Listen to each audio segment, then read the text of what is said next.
ఏబు గ్రంథాన్ని మీరు చూస్తే ఏబు గ్రంథంలో దాదాపు 2వ అధ్యాయం లేదా 3వ అధ్యాయం మొదలుకొని 40 అధ్యాయాల వరకు 3వ అధ్యాయం మొదలుకొని 40 అధ్యాయాల వరకు ఏబు తన స్నేహితులతో దేవుని విషయమై వాదిస్తాడు. ఏమని వాదిస్తాడంటే, నేను నీతి నిజాయితీగా ఉన్నాను, నేను అన్ని విషయాల్లో నమ్మకంగా ఉన్నాను, నాలాంటి భక్తుడు లేడు, నాలాంటి నీతిమంతుడు లేడు, నాలాంటి పద్ధతి కలిగిన వాడు లేడు, నాలాంటి పరిశుద్ధుడు కూడా లేడు.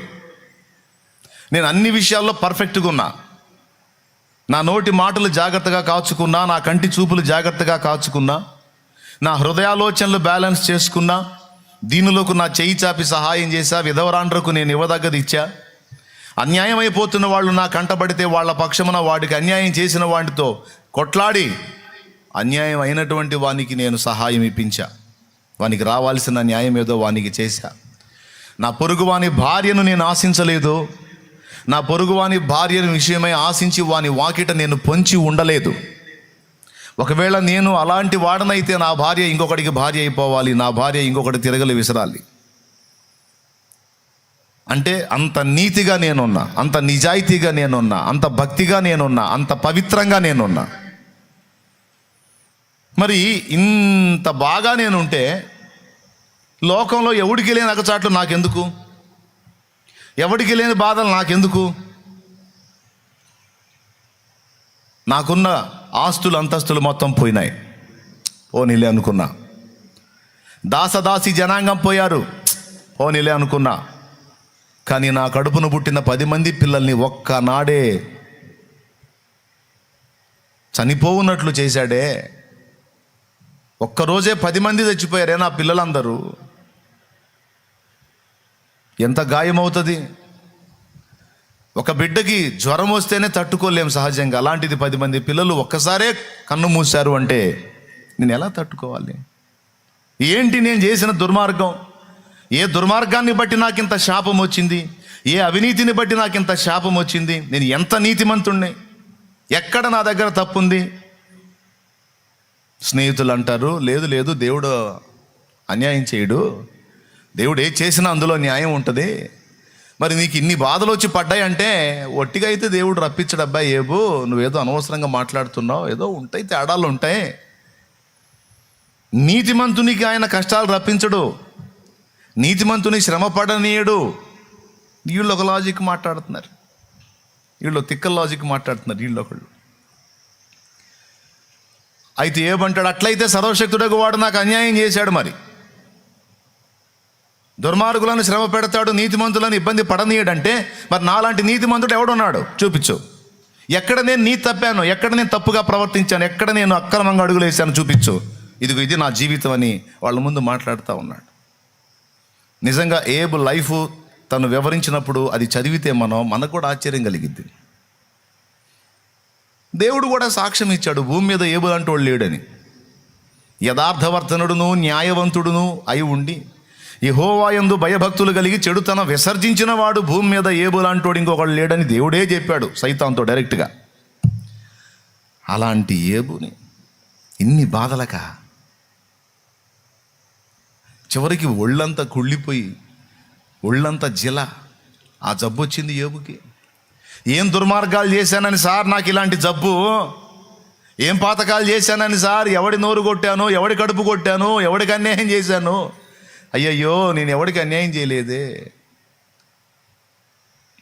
రోగులను కరుణించాను అందుక నాకు ఈ రోగం, దిక్కులేని వారిని విధవరాండ్రను, దిక్కులేని పిల్లలను, అనాథలను, అభాగ్యులను ఆదరించాను అందుక నాకు ఈ కడుపు కోత. ఎందుకు నాకు ఇలాంటి పరిస్థితి? స్నేహితులారా, మీరు పనికిమాలిన వైద్యులు, మీకు తెలియదు నా గురించి. నేను ఎలా బతికానో తెలుసా? ఎందుకులే అట్లా బ్రతికాను, కానీ ఏం చేశాడు నాకు అని దాదాపు 40 అధ్యాయాలు వాదిస్తానే ఉంటాడు. ఆ తరువాత యెహోవా సుడిగాలిలో ప్రత్యక్షమవుతాడు. అప్పటిదాకా ఫ్రెండ్స్తో వాదిస్తాడు. ఆ వాదనంతా అయిపోయిన తర్వాత యెహోవా సుడిగాలిలో ప్రత్యక్షమై ఏబు ముందు నిలబడతాడు.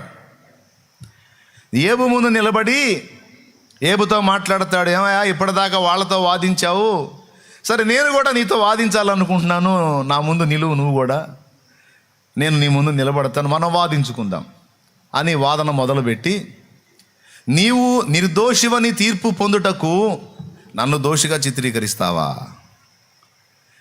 నువ్వు నీతిమంతుడిని అనిపించుకోవటానికి నన్ను అనీతిమంతునిగా చేస్తావా? అంటే నువ్వు మంచోడువను, మంచోడిని శ్రమ పెట్టాను కాబట్టి నేను తేడా అని నన్ను అంటావా నువ్వు? చూడండి, ఏబు గ్రంథము ఒకసారి మీరు తీయొచ్చు. కీర్తనలకు ముందుండేటువంటి పుస్తకం ఏబు గ్రంథము 40వ అధ్యాయము 6వ వచనం నుంచి చదువు. అప్పుడు యెహోవా సుడిగాలిలో నుండి ఇలాగు యోబుతో ప్రత్యుత్తరం ఇచ్చెను. పౌరుషము తెచ్చుకొని నీ నడుము కట్టుకొనుము, నేను నీకు ప్రశ్న వేసేదను, నీవు ప్రత్యుత్తరం ఇమ్ము. నీవు నా న్యాయము బొత్తిగా కొట్టివేసేదవా? నిర్దోషివని నీవు తీర్పు పొందుటకై నా మీద అపరాధము మోపుదువా? దేవునికి స్తోత్రం కలుగును గాక. హల్లెలూయా. ఓకేనా? ఇట్లా ప్రశ్నించాడు కదా. సరే, ప్రశ్నించిన తర్వాత ఏబుకి ఎందుకు బాధలు వచ్చినాయో చెప్పాలి, ఏబు చేసిన పాపాలేందో చెప్పాలి, ఏబులో ఉన్న తప్పేందో చెప్పాలి. కానీ అవి చెప్పాడా? మీరు క్రిందికి చదివి చూడండి కావాలంటే. 9వ వచనం నుంచి చదువునానా. దేవునికి కలిగి ఉన్న బాహుబలము నీకు కలదా? ఆయన ఉరుము ధ్వని వంటి స్వరముతో నీవు దేవునికి ఉన్నటువంటి బాహుబలం నీకుందంటాయా ఏబు? ఆయన ఉరుము ధ్వని వంటి స్వరముతో నీవు గర్జింపగలవా? ఆడంబర మహత్యములతో నిన్ను నీవు అలంకరించుకొనుము, గౌరవ ప్రభావములను ధరించుకొనుము. నేను ధరించుకున్నట్టు నువ్వు ధరించుకుంటావా? నేను ఉన్నట్టు నువ్వు ఉంటావా? నాలాగా నువ్వు ఇప్పుడు దాకా ఆయన వాదిస్తుంది ఏంది? నేను ఇంత మంచిగా ఉంటే నాకు ఈ బాధలేందని ఆయన అంటంటే, నేను ఇంత నీతిగా ఉంటే నాకు ఈ అగచాట్లేందని అడుగుతుంటే ఈయనొచ్చి అంటాడు, నా బాహుబలం నీకుందా? ఉరువు వంటి ధ్వని నేను చేస్తాను, నువ్వు చేస్తావా? నీకు అలాంటి స్వరం ఉందా? ఆడంబర మహాత్యములతో నిన్ను నువ్వు అలంకరించుకుంటావా? గౌరవ ప్రభావమును ధరించుకుంటావా? నేను చేసిన నీటి గుర్రం నీకు తెలుసా? మనం అబ్జర్వ్ చేసినప్పుడు అసలు సందర్భం లేకుండా దేవుడు మాట్లాడుతున్నాడేమో అనిపిస్తుంది. అవునా? ఇది ఎలాంటిదంటే, 2 ఏళ్ళు ఎంత అంటే 4 అని చెప్పాలి. 2 ఏళ్ళు ఎంత అంటే నువ్వు టిఫిన్ చేసావా అంటే ఎట్టుంటుంది? 2 ఏళ్ళు ఎంత సార్ అంటే, నువ్వు చాయ్ తాగావా? ఏం చాయ్ తాగావు? హైదరాబాద్ ఇరానీ చాయ్ తాగావా? సరే, కానీ ఇరానీ చాయ్ ఎట్టుంటుంది? అసలు దాన్ని ఎట్ట తయారు చేస్తారు అంటే ఏంది అది? 2 రోజులు ఎంత అంటే 4 అని చెప్పాలి, అంతేగాని ఇరానీ చాయ్ తాగావా, ఎట్ట తయారు చేస్తారు, అది ఇరానీ చాయ్ బాగుంటుంది కదా అంటే ఏంది ఇది? అసలు అడిగిన దానికను చెప్పేదానికి సంబంధం లేనట్టు. అర్థమైందా? ఎంతమందికి అర్థమైంది? అట్లుంటుంది దేవుని వాదన. ఆశ్చర్యం కలిగిద్ది. నేను అడిగేది ఏంది, నువ్వు చెప్పేది ఏంది? ఇక్కడి నుంచి ఇక ఆయన మొదలుపెట్టి ఇక మామూలుగా చెప్పుడు. ఈ 40లోనే కాదు, ముందు 37, 38లో కూడా దేవుడు మాట్లాడతాడు. చూడండి ఒకసారి, అది కూడా చూడండి. పాపం అడిగేది పోయిద్ది, మళ్ళీ ఈయన 38, 37, 38. అప్పుడు యెహోవా సుడిగాలిలో నుండి ఇలాగున యోబునకు ప్రత్యుత్తరం ఇచ్చెను. జ్ఞానము లేని మాటలు చెప్పి ఆలోచన చెరుపుచున్న వీడెవడు? పౌరుషము తెచ్చుకొని నీ నడుము బిగించుకొనుము, నేను నీకు ప్రశ్న వేయుదును, నీవు దానిని నాకు తెలియజెప్పుము. నేను భూమికి పునాదులు వేసినప్పుడు నీవెక్కడ నుంటివి? సార్, నీ భూమి పునాదులు మాకెందుకండి, నాకు ఎగచాట్లు ఎందుకు వచ్చినాయో చెప్పమని నేను అడుగుతుంటే, భూమికి పునాదులు వేసినప్పుడు నువ్వేట ఉండవు? నీ భూమి సంగతి మాకెందుకండి? నా బాధలకు కారణం ఏందో చెప్పు, నేను చేసిన తప్పు ఏందో చెప్పు, నేను చేసిన దుర్మార్గం ఏందో చెప్పు, నేను చేసిన అన్యాయం ఏందో చెప్పు, నేను చేసిన పాపం ఏందో చెప్పు, నేను ఎవడ కడుపు కొట్టానో చెప్పు. ఎందుకు నా 10 మంది పిల్లలను ఒక్కసారి చంపావు? ఎందుకు ఈ ఒళ్ళంతా కుళ్ళిపోయి జిలజబ్బు పెట్టావు? నన్ను ఎందుకు ఈ రోగంతో మొత్తావు? నేను ఎక్కడన్నా అపవిత్రమైన క్రియలు చేశానా? ఎందుకు నాకు వచ్చింది ఈ జబ్బు? ఎందుకు వచ్చింది సిగ్గుమాలిన జబ్బు? ఎవడున్నా సరే గీక్కొని సరిపోయింది.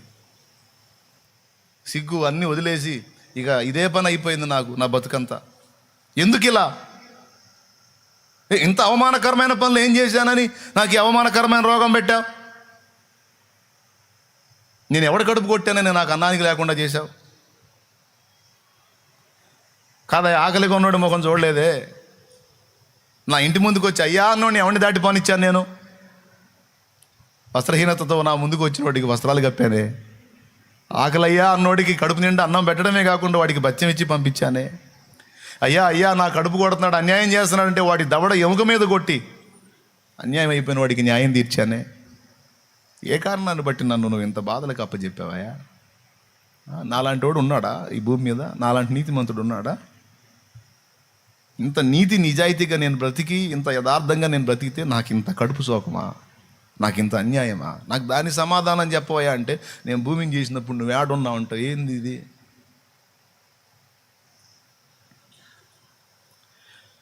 ప్రియులారా, దేవుడు కనబడి ఎప్పుడైతే ఏబుతో మాట్లాడటం మొదలుపెట్టాడో, ఏబు ఇప్పుడు నేను చెప్పిన ప్రశ్నలు అడగల. అది ఆశ్చర్యం. నేను ఒకటి అడుగుతుంటే నువ్వు ఇంకొకటి చెబుతావేమయ్యా అని ఏబు అడగలా. నోరు మూసుకున్నాడు ఏబు. ఎందుకు తెలుసా? ఏబు మనలాగా తిక్కలోడు కాదు, తిక్కల ప్రశ్నలు తెలిసి కూడా అడగడానికి. దేవుడు ప్రత్యక్షంగా ఆకముందు మనుషులతో ఆ వాదనలు చేశాడు. ఇప్పుడు నేను చెప్పిన వాదనలన్నీ మనుషులతో చేశాడు. వాళ్ళు వచ్చి అంటారు, ఏబు ఊరుకోరా, నువ్వు భలేవాడివి, అన్యాయంగా దేవుడు ఎందుకు శ్రమ పెడతాడు, కానీ నువ్వేదో ఎక్కడో తేడా పడ్డావు లేరా, నీ పిల్లలు ఎక్కడో తేడా పడ్డారు ఫ్రెండు, అందుకు ఇట్లా అంటే. ఎవడురా మీకు చెప్పింది? ప్రతిరోజు నా పిల్లల చేత బలి అర్పణ జరిగించానురా నేను. వాళ్ళ పాపాలు ఏమన్నా ఉంటాయేమో అని ఏ రోజుకి ఆ రోజు డైలీ వాళ్ళ చేత బలి అర్పణ చేశానురా నేను. ఏ రోజు కూడా దోషం వాళ్ళ మీద ఉండకూడదని అని ఫ్రెండ్స్తో అయితే వాదించాడు. దేవుడు సుడిగాలిలో ప్రత్యక్షమై ఏబుతో మాట్లాడటం మొదలుపెట్టిన తర్వాత ఏబు మౌనం అయిపోయాడు. నేను చేసిన భూమి నువ్వు చూసావా?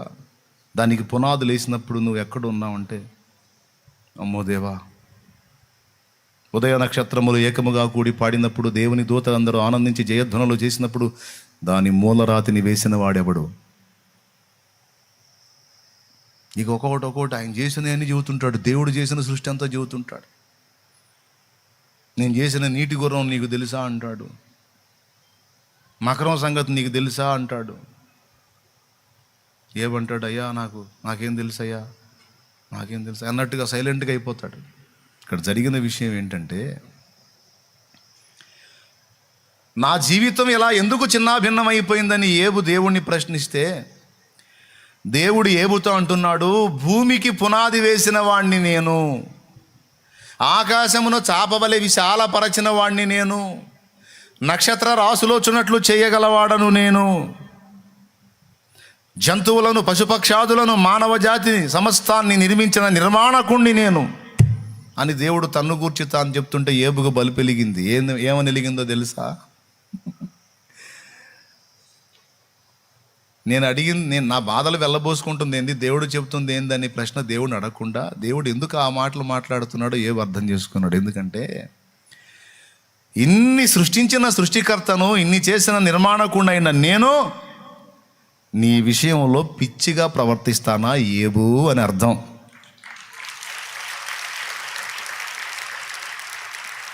దేవునికి స్తోత్రం కలుగును గాక. ఇన్ని చేసినోడిని నేను నీ విషయంలో పిచ్చిగా ప్రవర్తిస్తానా? నా చేష్టలు వెర్రిమోరి చేష్టల్లా కనపడుతున్నాయా?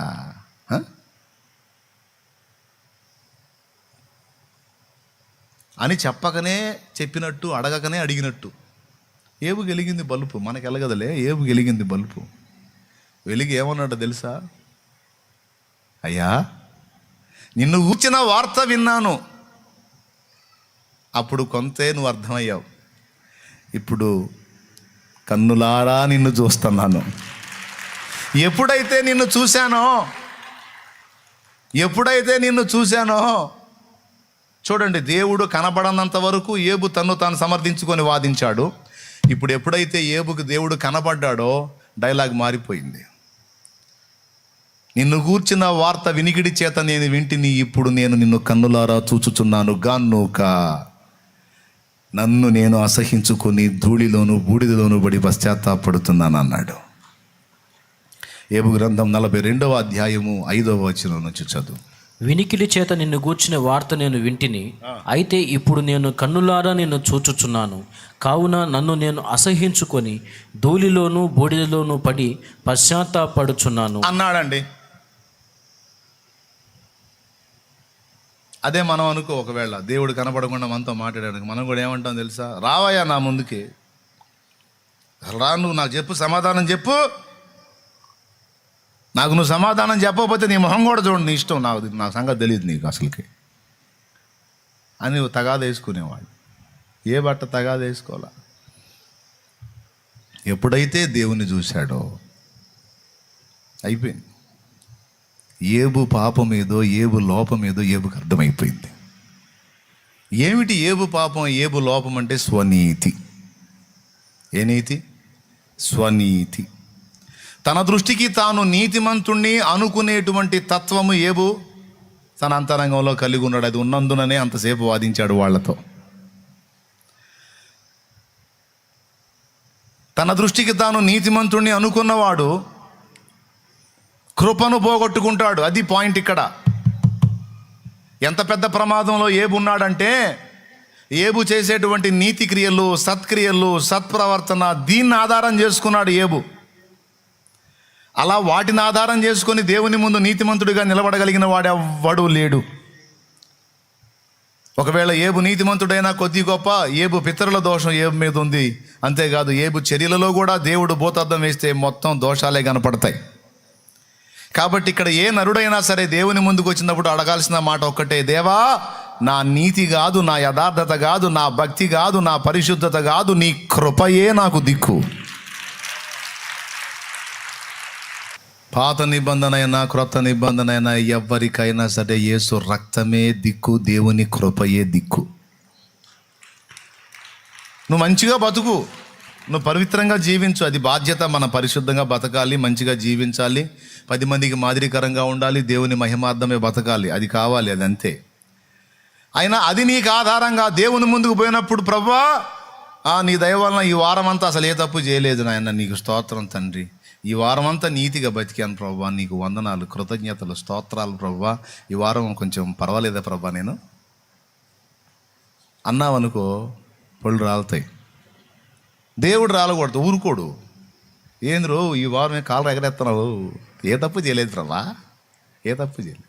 అవునా, నాకు చాలా కనపడుతున్నాయి మరి అంటాడు. నువ్వు ఏ తప్పు చేయలేదు ఆయన ముందుకు పోతే ఆయనను నీ మీద తప్పు ఒకటి మోపాల్సింది అంటాడు. ఏ తప్పు లేదు, అన్ని విషయాల్లో పర్ఫెక్ట్గా ఉన్నానని యవనస్తుడు పోతే ఆయనను నీకు ఒకటి కొదువుగా ఉందంటాడు. ఆయన దగ్గర చేతులు కాదు, ఆయన దగ్గరికి పోయినప్పుడు ఏ తప్పు లేదు, ఈ వారం అంతా బాగా బతికాను, నువ్వు ఎగరేసుకుంటా కాళ్ళు ఎగరేసుకుంటా పోతే నోరు ముయ్యి అంటాడు. పోయేటప్పుడు ఎట్టబోవాలంటే ఆయన దగ్గరికి తెలిసి కొన్ని, తెలియక కొన్ని, తెలివిలో కొన్ని, తెలివి తక్కువై కొన్ని, జ్ఞానంలో కొన్ని, అజ్ఞానంలో కొన్ని, మెళకువలో కొన్ని, మత్తులో కొన్ని. ఎక్కడ తేడా పడ్డానో నాకు తెలియదు. నేను నీ దగ్గరికి వచ్చేటప్పుడు కాళ్ళు ఎగరేసుకుంటా కాదు, కృప కృప కృప కృప మీద ఆధారపడి వస్తున్నా. కృపయే నాకు దిక్కు. నేను ఎంత మంచిగా బతికినా సరే నా నీతి క్రియలన్నీ మురికి గుడ్డలు. కృప, నీ కృపను బట్టి వస్తున్నానంటే అప్పుడు మౌనంగా ఉంటాడు. రా రా రా రా కుమారుడా రా, ఏంది అన్నా, ఏంది కృపేనయ్యా, దా కూర్చో అంటాడు. తండ్రి ఈ వారం ఏ తప్పు చేయలా, ఇప్పుడు నీ కృప నాకు అక్కర్లేదంటే, అవునా అక్కడ ఉండరా అంటాడు, అక్కడ ఉండు అంటాడు. చాలా బలంగా ఉన్నాను తండ్రి, చాలా బలంగా ఉన్నాను, తప్పు చేయలేదు, పొరపాటు చేయలేదు, పాపం చేయలేదు, బలంగా ఉన్నాను. అబ్బా ఎంత గొప్ప బలం రా నీది. గుర్రముల నరులందలి బలమునా నల్దిల్చడు, కృపను వేడు వారిలో సంతసించువాడని. ఏమైనా అర్థమైందా నేను పాడింది? ఏమైనా అర్థమైందా? గుర్రముల బలం చూసో లేకపోతే నరుల బలం చూసో. ఏం బలం? ఏమండి, పరిశుద్ధంగా బతికాడంటే ఎంత బలవంతుడో.